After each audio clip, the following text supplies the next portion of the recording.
Hey, Ray, hand me that AR.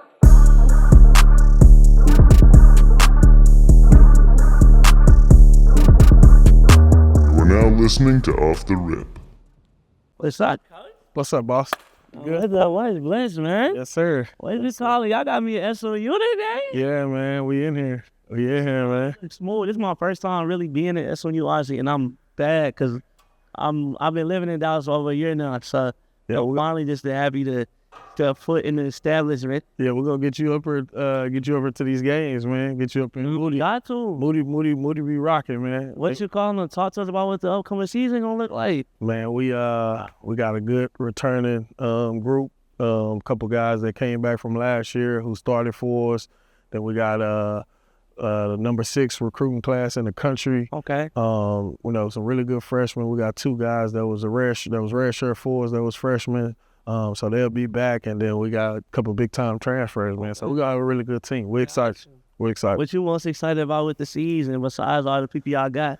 Man, I'm really excited about the talent that we got and us coming together and just going through the grind, of the season and the ups and the downs and really making a run and making history, making the tournament. Now, what's it like not playing, but coaching for a school back in your hometown, or just being a part of this, being able to help grow this, honestly? What's that feeling like? Man, it's a great feeling. I can't even put it into words. I wake up every day just thanking God before I get out of my bed, man, just blessed and humbled by the opportunity to be home right here in my city, to help this program grow and take it to new heights. You know what I'm saying? This the first year in the ACC this year. So, man, to be here, is truly amazing.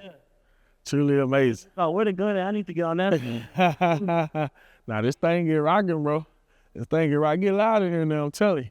So what y'all do with the hoops and stuff? Like, they put them up for volleyball. Volleyball is in spring volleyball right now. So they put them up, and then we got graduation coming up. So, fuck it. I ain't gonna fake it.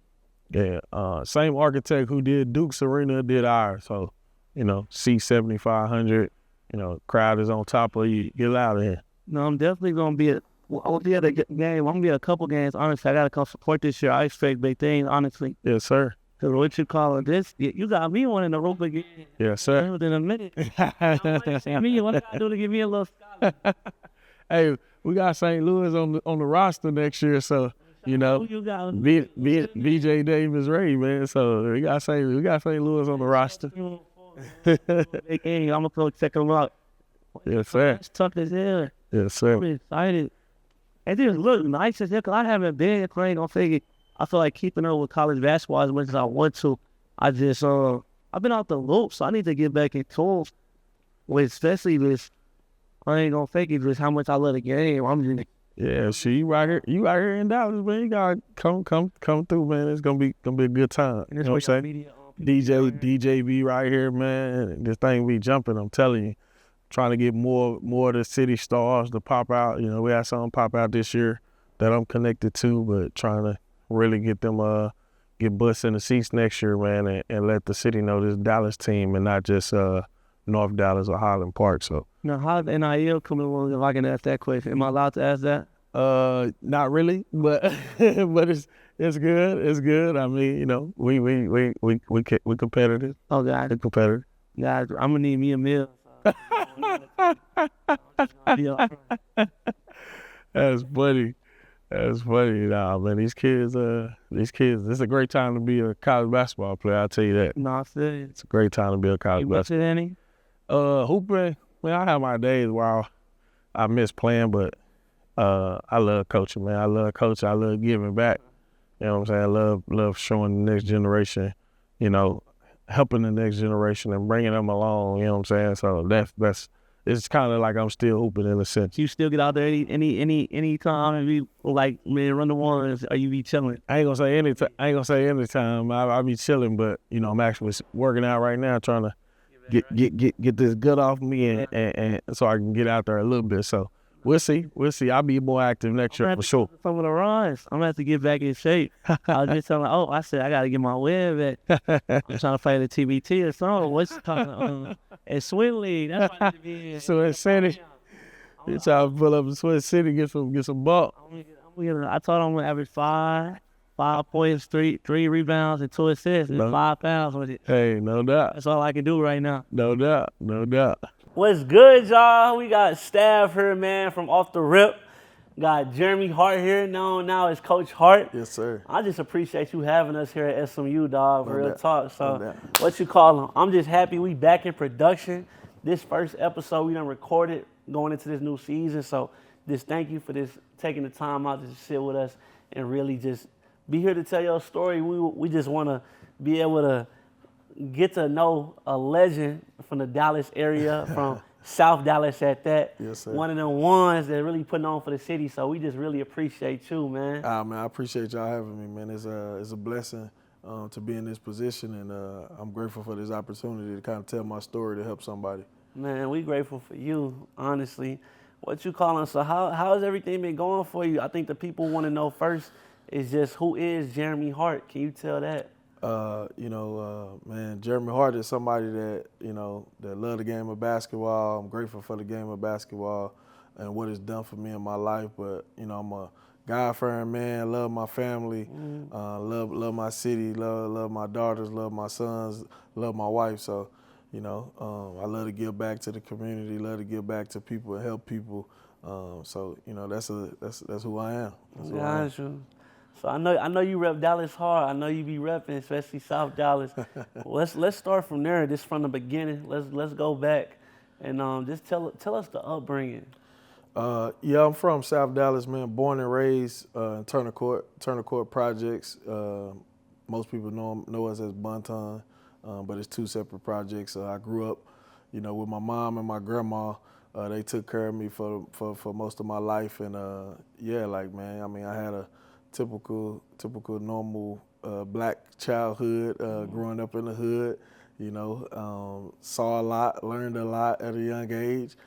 Basketball was my vehicle to get me out, of the ghetto and do something with my life. And like I said, I'm thankful that God, put the ball in my hands and blessed me to be able to use it, to change my life. So let's speak on that. How did you even get into basketball? Talk on that right there. Normal, got outside hooping with the homies, 9, 10 years old. My brother played, kind of fell in love with the game, watching him play. My brother was my hero, watching him play. But, I fell in love with it, at a young age, and, didn't know where it could take me. But, I stayed true to it, stayed down, started working hard, met the right people, got around the right people, and I was able to go to college to play basketball. That's all I was thinking about, trying to get out the hood, to be honest. Got you. So what age was it where it clicked just growing up, where you knew like this ball could take me somewhere? Man, I think when I got to high school, I moved from South Garland. I moved from South Dallas to South Garland. It's the house that Tyrese Maxey built now. Gotcha. But when I moved to Garland, it was the first time I got exposed to diversity and being around, other ethnicities and races.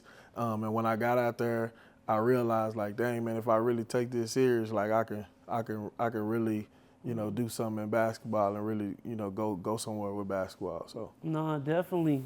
And you speak on this coming up from the hood and just coming from a black community. What type of, I would say, like struggles and this experience you had to overcome to get to where you at now? Man, just the normal. I'm saying the normal for us as black people, which is kind of crazy, but just poverty, negativity, people, crabs in the barrel, trying to keep you down, things like that, and a lot of gun violence, a lot of drugs, obviously, and man, my grandma, she was a God-fearing woman. She prayed over me every time I left the house from the time I was 10 years old, from the time I can remember.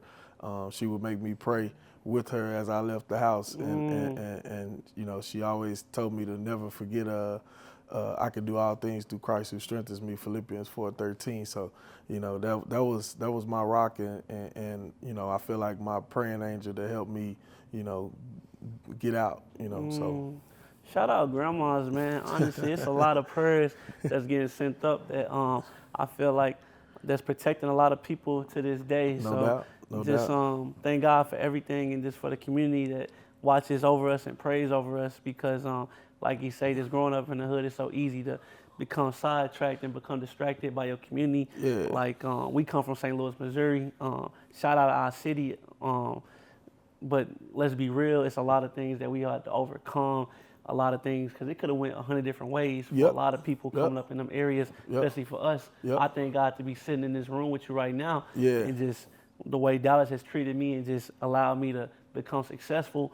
Have Ope out here is just a lot of stuff me and him be talking about in our team and our friends that a lot of people back home don't get to experience. Yeah. Like it's people probably in your city right now in South Dallas that don't get to come out here just to downtown and get to see, Yeah. to, you know what I mean, even be in this type of room and get to experience these beautiful things. So Yeah, it's and I don't just- take it for granted. I don't take it for granted, man. Like I'm always thanking God, because like you said, man, so many situations I've been in, so many things that I saw where I could have been on the other side. I got a great friend of mine who's incarcerated, and I talk to him a lot. And you know, he talking to him always keep me humble and keep me thanking God, because you know, like you said, it could have been the opposite way. I could have been, you know, still in South Dallas. So No, for real. I'm thankful. So next we just want to speak on, honestly, the recruiting process coming out of high school for you. Just playing ball here in Dallas. How was colleges finding you? Man, you know what? I didn't get heavily recruited. I was a good hood hooper. I say that. I tell people that all the time. Like I was a Now, good hood. what is your definition of a hood hooper? I was known in the hoods around Dallas, you know, for whether it was Oak Cliff or South Dallas or North Dallas. I was a good player in that realm. I didn't really realize, like, you know, AAU and you know, just so many good players out there. You know what I'm saying? I thought I was one of the best just because I was one of the best right in the little neighborhood I was in. And when I realized, like, man, there's other good dudes out here. Like, I gotta get better. You know what I'm saying? But my work ethic wasn't what it's supposed to be in high school. And what happened for me was, you know, I ended up getting recruited by some JUCOs and ended up going to the same junior college as my brother. And you know, that really opened up my eyes, and that I needed to work hard and to get better. But I was a 0-star out of high school, man. I wasn't a top recruit, but I worked my butt off, and you know, that kind of ties into when I became a pro and now a coach. Something that I talk to these kids about is, you know, a lot of these kids are so worried about, you know, what rankings they are in the 5th grade, 6th grade, middle school, whatever it is. And man, that's the start of the race. Like, man, you got to just worry about your growth and your development, you know, because you want to be still kicking at the end of the race. And I think by the time I got 25, 26, I could compete with just about anybody on the basketball court. And I think people that know me at that time and got to see me play, they respected me a lot more because they saw my growth from when I was 14 years old till when I got 25, 26, and I was a pretty good player, pretty good professional. So. Got you. That's what's up. That's what's up. So let's just speak on that. You went JUCO. What exact school? Paris Junior College. Paris Junior College. So you said you did 2 years there, right? I actually did one at Paris and I did one at McClendon Junior College. Okay. McClendon is in Waco, Texas. You know, and just to speak on this, you know, I went through some things at Paris my freshman year, made some bad choices.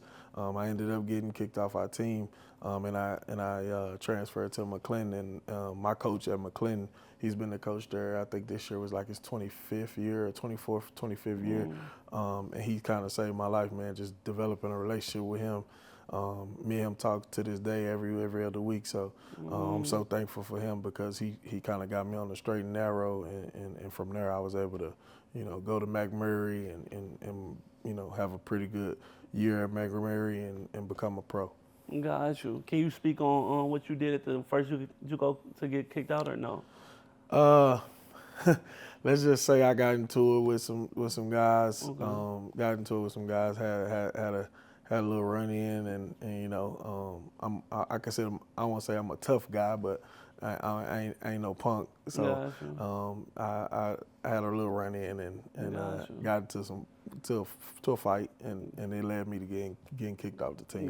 So I went through some adversity. You know, had to double down, and if basketball was I really wanted to do, I had to really lock in and focus and just become more of a basketball player and focus on basketball than all the outside stuff. And so it was good for me. Definitely, and I feel like certain setbacks or things we think as like life is over can really help us in transition, because I'm sure No doubt. when you went to that next JUCO, like you said, that coach really helped and changed your life, and y'all built that relationship where he's probably a father figure, somebody you truly look up to, just to talk to on a weekly or daily basis. And I feel like that's what some kids need, you know what I mean? Just a mistake or two and realize it and do some self-reflection. I think that's one thing we don't do enough of, especially I feel like coming up in the basketball world, people, not even just behavior-wise, but just as a basketball player.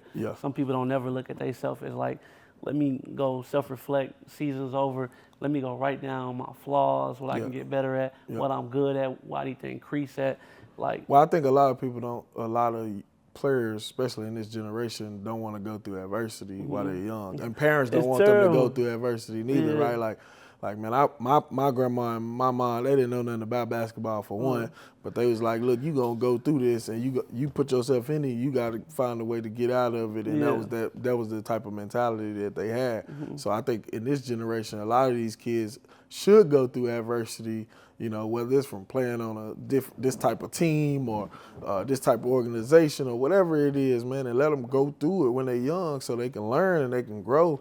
And you never know, it might be something that they go through in the 7th grade that can help them as a sophomore in college. You know what I'm saying? That's just how the world works. That's how God works. So you just never know what type of adversity, what that adversity can do for a player and for a person in general, let alone basketball. But you know, it was good for me. I was able to grow. I was able to learn and adjust and get my life together. No, real talk. And I feel like it builds character going through adversity. Facts.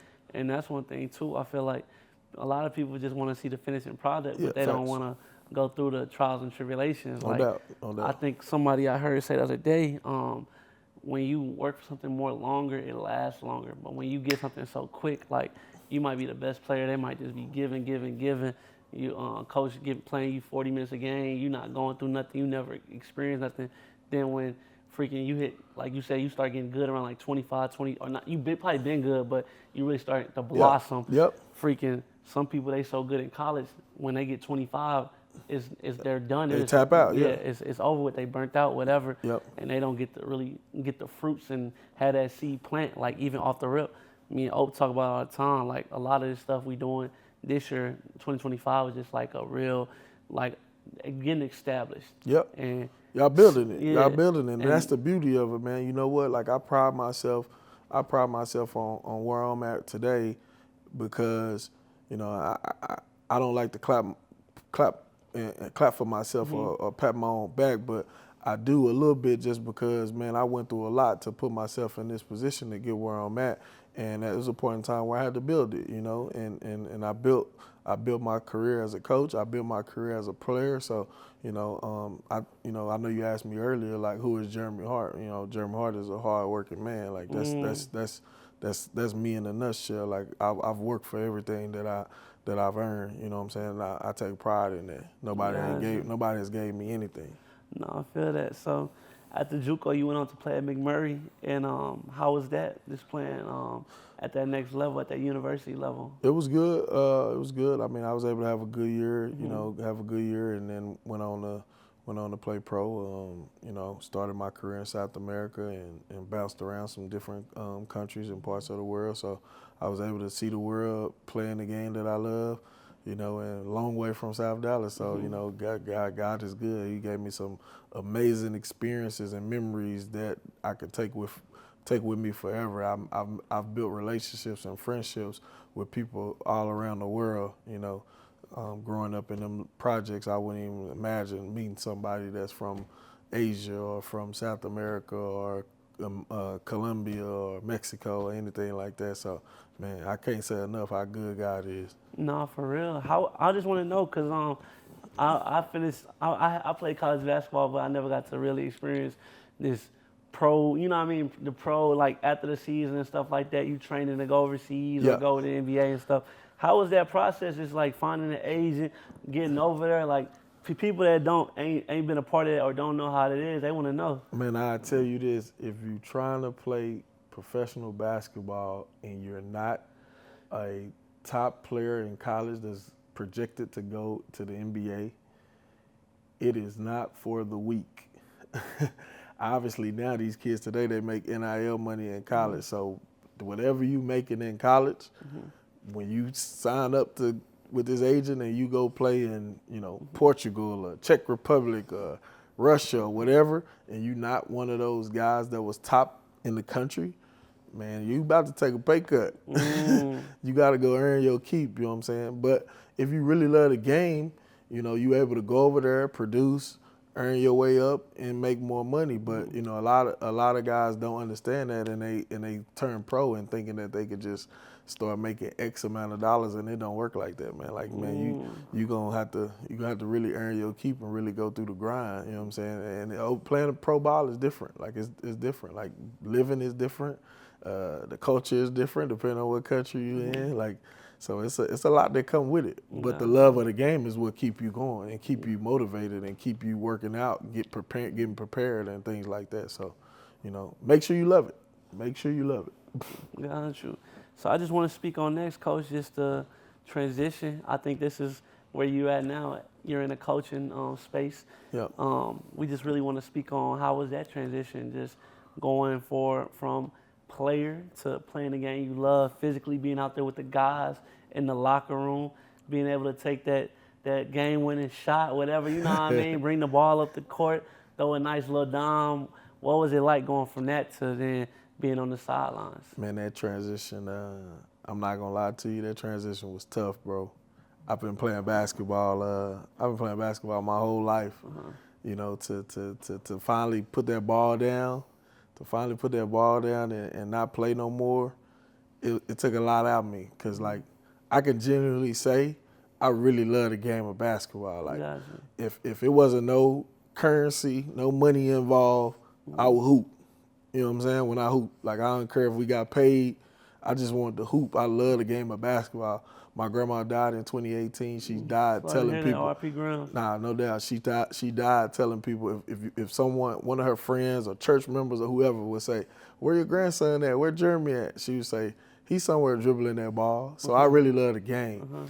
So when the ball stopped for me, it was hard. Like, it was really challenging, and because one, that's all I did was hoop. All I did was play basketball. So I really didn't know who I was outside of playing basketball. So I had to kind of go find myself a little bit, and I think a lot of basketball players struggle with this. Like, we want to make it so much. We work out, and you're supposed to. You're trying to train and develop and be locked in the gym, and we spend so much time focusing on basketball, but we don't know what we like outside of that. If somebody say, "Man, what'd you like to do?"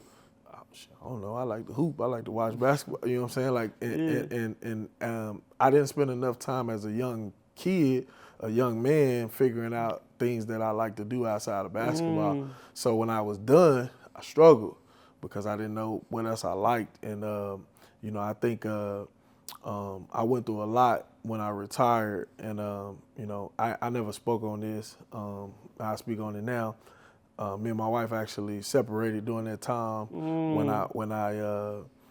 we separated during that time when I retired. We separated and ended up getting a divorce. And so I lost my grandma in 2018, retired 2019, 2020, and was divorced all around the same time. So and then COVID hit in 2020. So those 2.5 years was like the hardest time of my life, just figuring out who I was, what I wanted to be outside of a basketball player, and just trying to piece my life together. So, I had to really use COVID to kind of evaluate, what I wanted to do with my life. And, my college coach called me one day and he said, "Jay, man, you need to be coaching. Like, you're a point guard, man. You're a leader. you're gonna make a great coach. And when he told me this, I said, Coach, I don't got my degree. He knew I didn't have my degree, but I was like, Coach, I don't got my degree. He was like, yeah, well, you gotta go back to school. And you know, when he said that, I just kind of, it's like, all right, Coach, well, I'm gonna holler at you later, man, because I'm not going back. I'm kind of blew me a little bit because I'm like, Coach, I'm not going back to school. I've been out of school almost 10 years, man. I'm not going back to school. And I knew that I didn't have that many out. I had more than the hours I needed to graduate. Like, I didn't have 6 hours to graduate, 9. I had a lot. And so it took me some praying and talking to my mom and my family, and I decided to do it, man. And you know, I came out of COVID in 2022 with my degree, and that's kind of, you know, jump started my coaching career. Got you. So you got your degree at K-State, if I'm. I actually got my degree at McMurray. So my coach called me. The coach who called me, he said, man, I got a connection for you. I'm gonna send you to this Division III school up in Belton, Texas. So he said, I'm gonna get you up there. You know, you go back to school. You know, you doing your training. I had started training, so I was training on the side. And he was like, go up there, go to school, get your degree. When you get your degree, you know, once COVID, you know, he was projecting that COVID, you know, COVID's gonna be over with. When you come out of COVID, you need to have your degree, and then you can go get you a college job. You know, so that's kind of why I did it. I went down there. You know, I would drive back from Dallas to Belton. Belton is about 2.5 hours away. I would drive from Dallas to Belton, get up for class in the morning, go to practice with our players, you know, coach them, get out of practice, work them out, get on the road, drive back to Dallas, come home, work with the players that I was working with here in Dallas. And I had an apartment in Belton, but I was doing that back and forth because of the players who I was committed to, the few players that I was committed to here in Dallas. So it was a real grind, man, real challenging, real grind for me to start my coaching career. That's crazy. I ain't gonna fake it. I salute you, and I want to speak on too. You said a while back, just loving the game, and I want to say to anybody out there that don't know what all college coaches have to go through, just how he said, like, having to drive 2.5 hours, and even in the position he's in right now, you gotta truly love the game. I feel like to be from high school on up, cause it's a commitment, just from the players to the coaching staff to everything you gotta deal with. Cause you don't just gotta deal with the on the court stuff. Yep. You got people's lives in your hands on a daily basis. Yep. These kids that need guidance and gotta learn how to be a man. So you in the full type, not just coach, you a parent, you an uncle, a big brother. Like, it's so many different roles you playing. And it's just like, it's sometimes overwhelming, I would say. And I salute anybody, honestly, that's in this field, because I tell people all the time, like, some people wanted me to go back to school and be a GA or whatever, and I say I could never do it. It's just, I don't feel like I love it as much as I used to, honestly, and I'll be honest with that. I still love to watch and be involved where I can be, but it's a grind, like a different type of grind. But you said the word, you said a key word, the key word, commitment, man. Like, you got to be committed. When I played, when I had to go through what I had to go through as a player to become a pro, it was a commitment. You know what I'm saying? Like, I wasn't a high recruit out of high school. I wasn't a star player out of University of Texas or North Carolina or whatever. I went to a small D3 school, then a D2 school, and I was able to, you know, to get a job overseas, and I had to work my way up. But it was a commitment that I had to get better, work hard, and my love of the game. Now, when I that part as a player prepared me as a coach, because when I went through what I went through, like I just told you, when I went through, you know, situation with my wife, losing my grandma, and retiring from basketball, you know, and transitioning to coaching, I had to make a commitment. Like, man, I'm making a commitment to go back to school while I'm training these players and doing all this.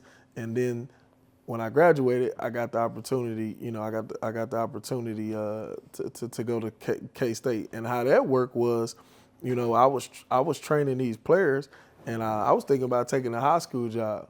So the story how I got to K-State, I was going to take a high school job. And I literally was getting fingerprinted for the high school job. I got fingerprinted for the high school job, and I'm walking out, and Coach Tang called me as I walked out the fingerprint office and was like, hey, man, you know, I want you to come be a GA for me at K-State. And I had to go home, tell my wife, like, hey, look, I'm not going to take this high school job for the X amount of dollars and be in Dallas. I'm going to take this GA job. And she was like, well, how much you pay? I was like, well, $1,000 a month. And she looked at me like I was crazy. She was like, you really gonna take that? And I was like, yeah, like, you know, I started to explain to her, like, look, this is how college basketball work. You got to start off here. You got to work your way up to this and that. And, long story short, she believed me. She believed in me. Yeah, shout out moms, man. You know, and I took that opportunity at K-State. You know, we went to the Elite Eight. I got to work with some amazing players: Marquise Noel, Keontae Johnson, Naquan Tomlin. Every day, you know, Marquise and Keontae, they became All-Americans. We was one game away from the Final Four, and it was just so surreal because I remember being a little kid in the projects, 10, 11 years old, watching the NCAA tournament on my grandma Raggedy TV, and we watching the NCAA tournament, and I'm just looking like, man, that tournament looks so fun, and so it looked amazing, da-da-da-da-da. And then here I am, you know, at 35, I'm 5 minutes away from making the Final Four, making it to the Elite Eight, and going on a run in the tournament. So that's probably one of the best years of my life in basketball. But going back to what I was saying about my decision, I had to make a commitment in the decision, you know, that I wasn't going to take this $70,000 job. I'm going to take this $1,000 job. And to some people, it looked like I took a step backwards because I became a GA. But in God's eyes, like, God was putting me in a position to take a step backwards, but I was really taking 2 steps forward. Yes. And, you know, when I come out of that, here I am 2 years later, working back in Dallas in the ACC at a high major, being an assistant coach in my home city. So, you know, that's the blessing in it all. Because I just been saying a lot lately, like, who would have thought, you feel me? Like, everything we've been going through, just good and bad, you know what I mean? Yeah, man, you never know. You never know. You never know why. You never know why you going through something or whatever. But one thing I've learned at 37, I'll be 38 in a week and a half. One thing I've learned as I got older, I've been able to hear God's voice a little bit more than when I was younger. You know, when you were young, you kind of like, man, I'm going to do it my way. You know what I'm saying? Man, I want to do it like this, or I want it to happen right now. But as you get older and you really start to understand God and pray and find that peace, man, like you understand, like, man, okay, God telling me why, this is why you going through this. This is, I'm preparing you for this. And this gonna happen on my time and my season, in my season when I want it to happen for you. And you know, when I left K-State, I got a job at New Mexico State for a year. And the year I was at New Mexico State, my wife was like, "Man, you've been at Kansas State for this year. You at New Mexico State now. Like, this is rough. You know, like, you know, you ain't making that much money. Like, we apart. You know, she was living in Dallas. I was living in Las Cruces, New Mexico. And then after the season, here we go. I get a phone call to come home and be at SMU. So only God, man, bless. And through that period where you was going through all them trials and tribulations, you said from like 2018 to 2020, what got you through all that? Honestly, just you know what I mean. What kept you just pressing forward? I think, you know, I had a lot of long days. You know, I'm not afraid to say on this camera that, you know, I had some days where, man, I cried by myself. I had some days where I was super stressed, you know, not knowing, you know, what was next, or, you know, I was like, why me, God? Like, why I'm going through this? Like, you know, what would I do to deserve this? And I was just, why? And I realized, like, man, I need to stop asking God why and asking him, you know, like, teach me what you need to teach me in this season. Like, teach me, God, what like, why am I going through this? And what helped me was I you know, and I'm not being spiritual on this camera. I'm just telling you. Like, what you call him? Talk to him. I just got in. I got in the Word a little bit more, bro. And I'm not just, you know, I'm not just this great Christian. I have my flaws and everything, but I got in the Word, and you know, I prayed, and God really showed me, like, you know, why I was going through what I was going through, man. And that's really how I got out of it. And I found my purpose. Like, I found my purpose, and my purpose is coaching, you know, and what he wanted me to do. And I found that during that time, man. And I think back now, like, I was working with some players in Dallas at that time where I was going through so much those players and the parents that I was around, they didn't even know what I was going through when I left the gym. Because when I got to the gym, I was positive. I gave them everything that I had. I was teaching, instructing, coaching, you know what I'm saying? And then, shoot, man, those times where I got in my car, man, I barely had gas to make it to the house, you know what I'm saying, leaving workouts, you know what I'm saying? So, you know, those guys that I was working with, man, I really poured into them, and I'm proud of that, you know what I'm saying? Like, I really poured into them, you know, during a time where I needed somebody to pour into me. I was the one that really needed help, you know, but I used basketball to pour into them during that time. And I think, you know, God have his way of blessing us when he know our heart and know what we done. So I think, you know, going back to the beginning of this interview when you asked me who am I, like I pride myself on being a good person and doing stuff for others. And I know, I know that's why God has continued to bless me because, you know, I learned this from Nipsey Hussle when he passed away. When Nipsey Hussle, I remember Nipsey Hussle passed away, I read about him. You know, I knew about him a little bit before he passed, but I really read about him when he passed, and I was like, dang, man, I didn't know Nipsey Hussle did this in L.A. I didn't know he did that. And I'm like, dang, why nobody never put that out? Why nobody never talked about that on social media? And you know what? Nobody never talked about it because Nipsey didn't never broadcast what he was doing for people and what he was doing in his community. Now, the stuff that they caught, they talked about, but Nipsey Hussle did so much stuff in L.A., in his hood and where he from, that nobody even, you know, a lot of people didn't even know about it unless you go search it and go read about it. So I said, you know what, man, I gotta be more like that. I gotta do for people without somebody knowing and just be, you know, just doing it for somebody without looking for, you know, the reward or whatever, you know what I'm saying? And I actually started a camp in my neighborhood, right? Because of Nipsey, I started a camp in my neighborhood, and I did it for 4 years, 3 years in a row, I'm sorry. I haven't been able to do it again because now the position that I'm in compliance and NCAA rules and stuff like that, but I did a camp in my neighborhood during this time where I was going through all that, and I did a free camp for 75 kids, and I would bring NBA players and overseas players, you know, to the hood in South Dallas to you know, speak to these kids and work with these kids. So it was a hard time, but you know, looking back, I'm kind of glad I went through what I went through because, you know, it turned me into the man that I am now. Got you. Now, Coach, I want to speak on the training aspect. I feel like we've been talking about a lot. I just want to know how you really become such a, I would say, amazing trainer and just able to connect and just get these players locked in and get them to that level they need to be to perform at a high level. Well, that kind of ties into what I just talked about. I didn't know what my purpose was after I was done playing basketball. So we all go through stuff in our life and not knowing that God is preparing us for what he wants us to do. And so I say that to say, when I wanted to be a pro, my last year of college, I would get up at 6 a.m. It's the hardest I ever worked in my life. I would get up at 6 a.m. My college coach, he would open the gym for me. I would work out, go to class, be at class at 8 a.m. I would score 30, 25, 28, whatever it is.